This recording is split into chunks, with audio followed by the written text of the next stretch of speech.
अस्सलामुअलैकुम, welcome back to my channel. आप देख रहे हैं कुकिंग विद शुमाइला अदरीस। आज हम बनाएंगे शानदार किस्म की बहुत ही लजीज चरसी मटन कढ़ाई। नाम सुनते ही ये ना कहना कि कैसा नाम है। बहुत ही फेमस है और बहुत कम मसालों से ये तैयार की जाती हैं और पेशावर की ये मशहूर डिश है। आज मैं बताऊंगी बेहतरीन चरसी कढ़ाई जो वहाँ बनाई जाती है उसे घर पर कैसे आसानी से बना सकते हैं, वो भी बहुत कम मसालों के साथ। तो आपको कहीं जाने की ज़रूरत नहीं है। आप इस मज़ेदार सी रेसिपी को घर पर ट्राई करके लुत्फ़अंदोज़ हो सकते हैं। वीडियो को मुकम्मल देखिएगा। वीडियो अच्छी लगे तो लाइक और शेयर करना मत भूलिएगा।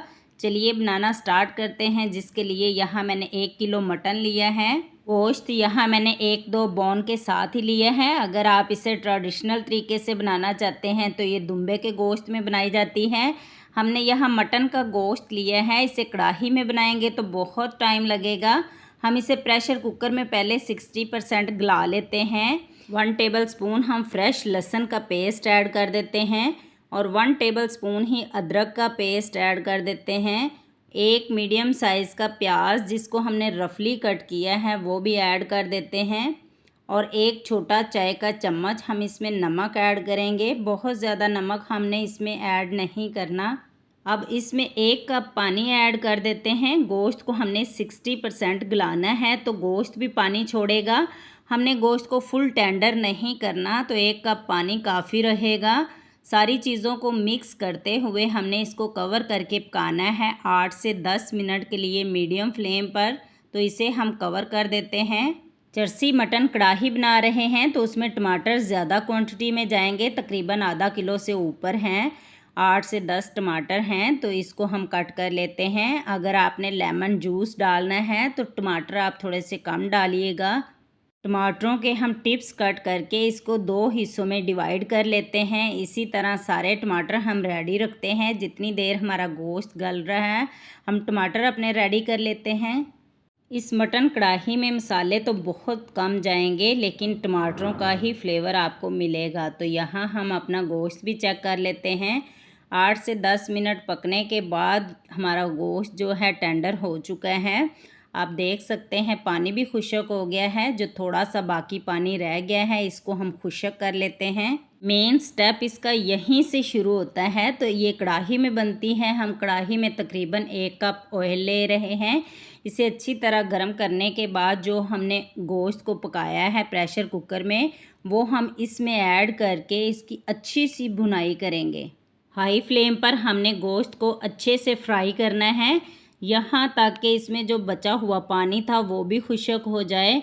ऑयल के सेपरेट होने तक हमने इसको फ्राई करना है कि गोश्त पर एक अच्छा सा कलर भी आ जाए।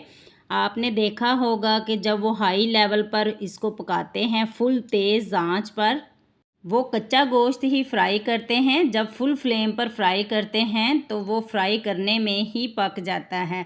तो हमने यहाँ कुकर में इसको 60% गलाया है तो हम 5 से 7 मिनट के लिए इसकी अच्छी सी भुनाई करेंगे। अब हम इसमें कटे हुए टमाटर ऐड कर देते हैं।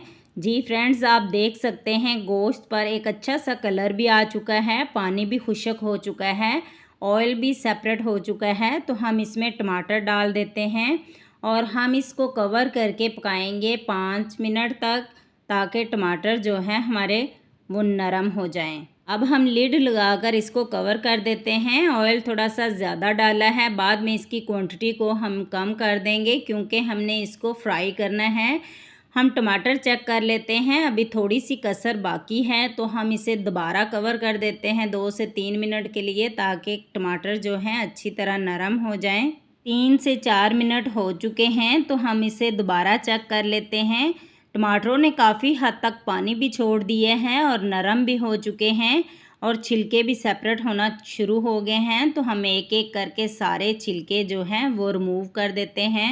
टमाटर नरम होने के बाद आपने चूल्हे की फ्लेम को हाई रखना है क्योंकि गोश्त हमारा गला हुआ है। अब हम इसको फ्राई करेंगे और साथ साथ चम्मच के साथ हम टमाटर को मैश करते जाएंगे। बहुत ही लजीज बनकर तैयार होती है बहुत कम मसालों के साथ। तो चिकन में भी ये रेसिपी मेरे चैनल पर दी है, आप उसे भी चेक कर सकते हैं, लिंक मैंने डिस्क्रिप्शन में दिया है। तो सारे टमाटर हमने मैश कर लिए हैं, आप देख सकते हैं। इस स्टेप पर हमने टमाटरों के सारे पानी को खुश्क करना है, यहाँ तक कि ऑयल सेपरेट हो जाए। तो आप देख सकते हैं हमने टमाटरों के पानी को भी खुश्क कर लिया है। अब हम 1 कप दही इसमें ऐड कर देते हैं, जिसको मैंने बीट किया है और थोड़ी सी फ्लेम को भी मैंने लो कर दिया है।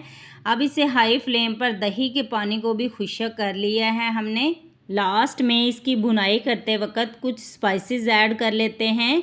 1/3 चम्मच हम इसमें ब्लैक पेपर ऐड कर रहे हैं, जो मस्ट जाएगा, और हाफ़ टेबल स्पून हम इसमें दरदरा कुटा हुआ ज़ीरा ऐड कर देते हैं, और हाफ़ टेबल स्पून ही इसमें खुश्क धनिया पाउडर, जिसको हमने फ्रेश पीसा है, वो ऐड कर देते हैं, और 1/4 चम्मच हम इसमें गरम मसाले का ऐड कर रहे हैं। ये ऑप्शनल है, आप ना भी करें तो भी चलेगा। 2 से 3 मिनट के लिए हम मसालों की भुनाई करेंगे, ताकि मसालों की खुशबू और फ्लेवर बरकरार रहे। हमने बहुत ज़्यादा इसकी भुनाई नहीं करनी, तो हमारी शानदार चरसी मटन कढ़ाई बनकर तैयार हो चुकी है। आप देख सकते हैं ऑयल भी सेपरेट हो चुका है। बहुत ही आसान और ऑथेंटिक रेसिपी है, और गोश्त भी अच्छी तरह गला हुआ है और टेस्ट भी वही आएगा। जाहिर है मटन कढ़ाई है, ग्रेवी वाली तो नहीं होती, हल्की ग्रेवी टमाटरों की होती है, बशर्त कि आपका गोश्त अच्छी तरह गला हुआ और नरम हो, फिर ही आपको रोटी और नान के साथ मज़ा देगी। यहाँ पर हमारी मटन कढ़ाई ऑलमोस्ट रेडी हो चुकी है। जी फ्रेंड्स, आई होप कि आपको ये रेसिपी ज़रूर पसंद आएगी। वीडियो ज़रा सी अच्छी लगे तो लाइक भी करें और दोस्तों में शेयर भी करें। जो हमारे चैनल पर नए हैं वो हमें सब्सक्राइब भी कर दें और बेल आइकन का बटन भी दबा दें, ताकि हर आने वाला नोटिफिकेशन आप तक पहुंच सके, और हम मज़ीद लेके आएँ मज़े मज़े की रेसिपीज़ आपके लिए, ताकि आप बना सकें बेहतरीन खाने। आप इस रेसिपी को ज़रूर ट्राई कीजिएगा और फीडबैक में हमें बताइएगा कैसी बनी आपकी रेसिपी, और हमें दीजिए इजाज़त। अल्लाह हाफिज़।